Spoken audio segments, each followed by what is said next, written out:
As I make today's video, it's about a week and a half before Christmas 2022. So first of all, Merry Christmas. It's also been just a little bit over 9 years since I started the Survival on Purpose YouTube channel. As you can imagine, over 9 years of putting myself out there on the internet, I've got a lot of critiques and criticisms and comments. And the top three, number one, by the way, is probably me rambling. Because as you can tell right now. Number two is I'm an idiot for beating my knife through a piece of wood. And number three is that I just don't use a ferrocerium rod or a ferro rod correctly. Sometimes those comments are framed as an attempt and give me some advice and to be helpful. And sometimes they're framed as I'm an idiot because I don't know what I'm doing. So either way, what I thought I would do in today's video is take my good old ferrocerium rod. This happens to be my Exotac XL and Fire Rod XL, and talk about 5 different ways to use a ferro rod. See how well each one of those 5 work, and you can decide which one you like the best. So that's what's coming up next here on Survival on Purpose.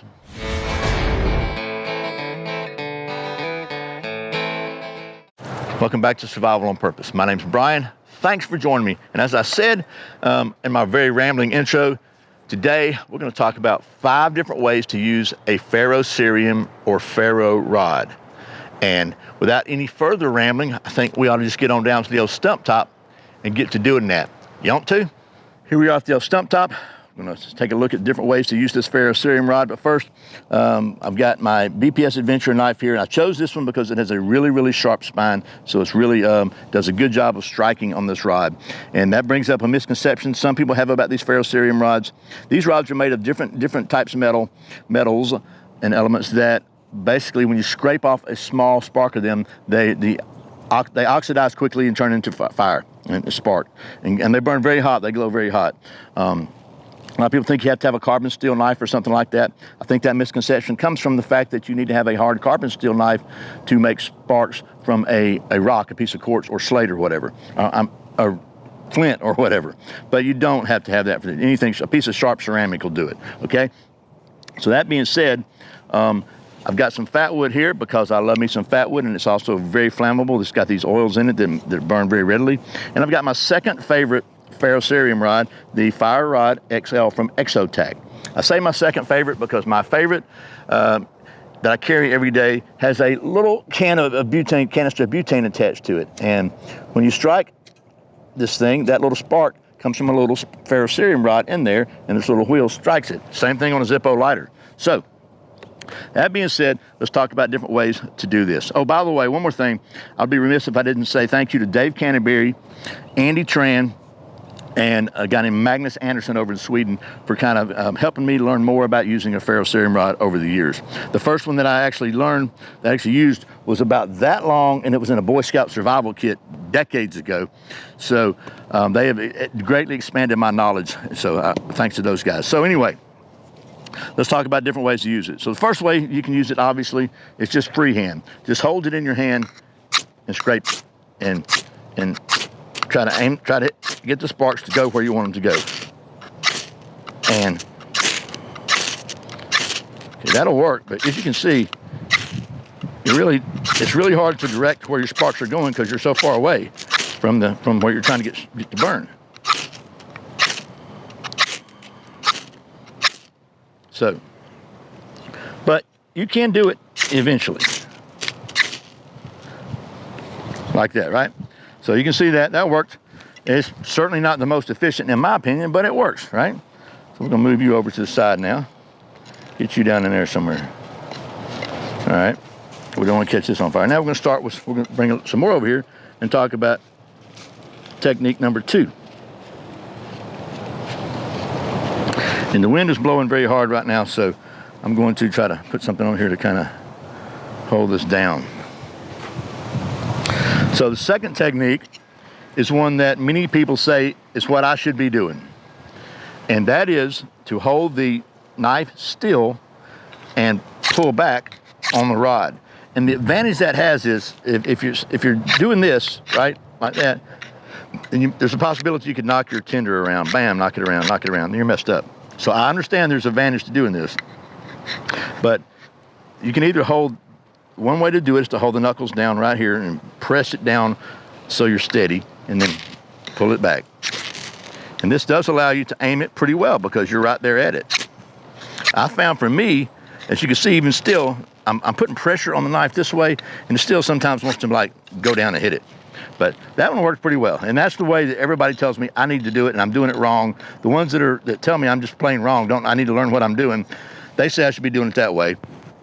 And I believe that's because Dave Canterbury had a video a long time ago about why you should do it, why that's a good idea to do it that way. And I'm not disputing that it isn't, I'm not saying it's a bad idea to do it that way. I'm just saying there's more than one way to skin a cat. And if the cat gets skinned, then you got a skinned cat, so it don't matter.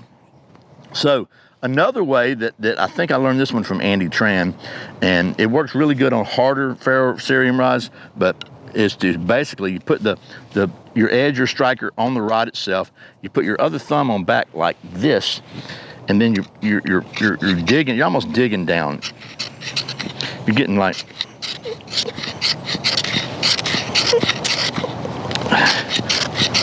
and you see that it works.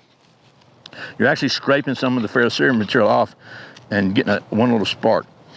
So that works too. And you really don't have the danger of knocking your tinder around. So there's way number, what was that, number 4? Number 5 is a variation of number 2, we'll call it, the correct method according to some people. And that is, instead of holding down like this and striking, is actually putting your knife blade down on the surface, if you got a wood surface or whatever, and just pulling the blade across it. And the advantage of that is you can put it right up here on top of your tinder and hold it down, really. And then, so that does have a little advantage to it because it allows you to hold your tinder in place. So when it's windy like it is now, that could be a good way to do it, just because you can see the sparks are going right down to the bottom. So in a windy situation, I think that's a good way to do it. So finally, we've talked about 4 different ways to do it now. Now I'm going to show you, and none of those are the way that I typically do it, to be honest with you.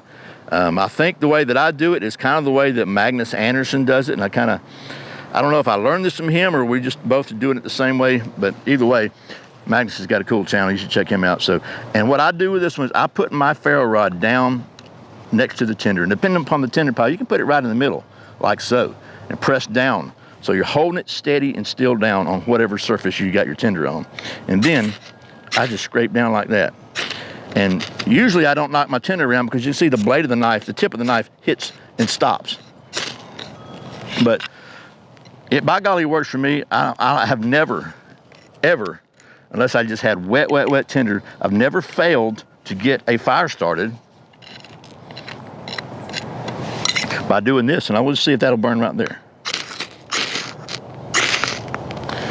That little bit of fat wood there. So it just works for me. And what I think the key is to have a long enough blade so that you're hitting the surface, the tip hits the surface of whatever you have your tinder on, so you don't have you can't knock it around. But to me, that aims the sparks so precisely down. So anyway, Chuck Norris wears sunglasses to protect the sun from his eyes. Well, that was 5 different ways to use a ferrocerium rod, and I think you noticed that all 5 of them worked. So I get there's probably pros and cons and advantages to each one, but what I would suggest is try them all, see which one you like the best. But even if there's one you don't necessarily like, maybe try to practice with it and get good with it, because it's really easy to practice the stuff we're good at, right? It makes us feel good because we have constant success. But the way you improve your skills is to practice the things you're not good at. And as you saw, there may be advantages and situations where one particular technique is beneficial over the other one. So situations vary. So anyway, hopefully this video has at least been thought-provoking and helpful. I really sincerely appreciate you watching Survival on Purpose. Remember, survival's not an accident, so be prepared. I'll see you next time, and if you're watching this when I put it out, Merry Christmas.